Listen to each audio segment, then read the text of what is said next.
ഇന്നിപ്പോൾ രാവിലെ തന്നെ റെഡിയായി ഇറങ്ങുന്നത് വേറെ എങ്ങോട്ടും പോകാനല്ല, ഹോസ്പിറ്റലിൽ പോകാനാണ്.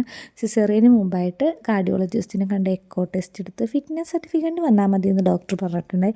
അപ്പോൾ അതിന് വേണ്ടിയുള്ളൊരു തയ്യാറെടുപ്പിലാണ്. പിന്നെ കുറച്ച് ബ്ലഡ് ടെസ്റ്റും കാര്യങ്ങളൊക്കെ തന്നിട്ടുണ്ട്. അപ്പോൾ എല്ലാ സാധനങ്ങളും എടുത്തിട്ടില്ല. ഇന്ന് ഞാൻ ഫയലൊക്കെ നോക്കി ഉറപ്പ് വരുത്തി നിധിഷണ്ണപ്പോൾ റെഡിയായി വരുന്നുണ്ട്. അങ്ങനെ 9 മണിക്കായിരുന്നു അപ്പോയിൻമെൻറ്റ്. 9 മണിയായപ്പോൾ അതാ ഞങ്ങൾ വീട്ടിൽ നിന്ന് ഇറങ്ങാൻ തീരുമാനിച്ചു. അങ്ങനെ അല്ലെങ്കിൽ ഞങ്ങളിങ്ങനെയാണല്ലോ, 9 മണിക്ക് ഇറങ്ങി നജാത്തിലായിരുന്നു കേട്ടോ അപ്പോയിൻമെൻറ്റ്. അങ്ങനെ നജാത്തിൽ ചെന്നപ്പോൾ അമ്മ അവിടെ വന്നിട്ടുണ്ടായി. അപ്പം നിധിഷേട്ടൻ എന്നെ അമ്മേനെ ഏൽപ്പിച്ചിട്ട് നിധിഷേട്ടൻ പോയി.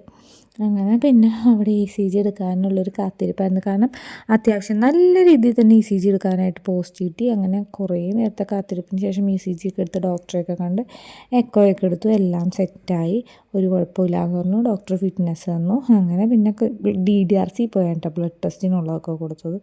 ബ്ലഡ് ടെസ്റ്റും കുറച്ചധികമൊക്കെ ചെയ്യാനുണ്ടായിരുന്നു. അങ്ങനെ അതൊക്കെ കൊടുത്തു. പിന്നെ ഇന്നിപ്പോൾ അമ്മ പറഞ്ഞു എന്നാൽ വീട്ടിലോട്ട് പോകാം, എന്നിട്ട് വൈകിട്ട് തിരുവാലൂർക്ക് ആക്കാം, അച്ഛനെ കൊണ്ട് ആക്കിപ്പിക്കാമെന്ന് പറഞ്ഞു. അങ്ങനെ നിധിഷേട്ടനെ വിളിച്ച് പറഞ്ഞ ശേഷം വീട്ടിലോട്ടാണ് പോയത്. ഓട്ടോ വിളിച്ചാണ് ഞങ്ങൾ വീട്ടിലോട്ട് പോയത്. അങ്ങനെ കുറേ നാളുകൾക്ക് ശേഷമാണ് ഞാൻ ഓട്ടോയിലൊക്കെ കയറുന്നത്. അപ്പോൾ അതിങ്ങനെ ആസ്വദിച്ചിരിക്കുന്നതാണ്. പക്ഷേ എനിക്ക് നല്ല രീതിയിൽ നടുവേദനയൊക്കെ ഉണ്ടായിരുന്നു. അപ്പോൾ ഇന്ന് ഇത്രേ ഉള്ളൂ. ബായ്.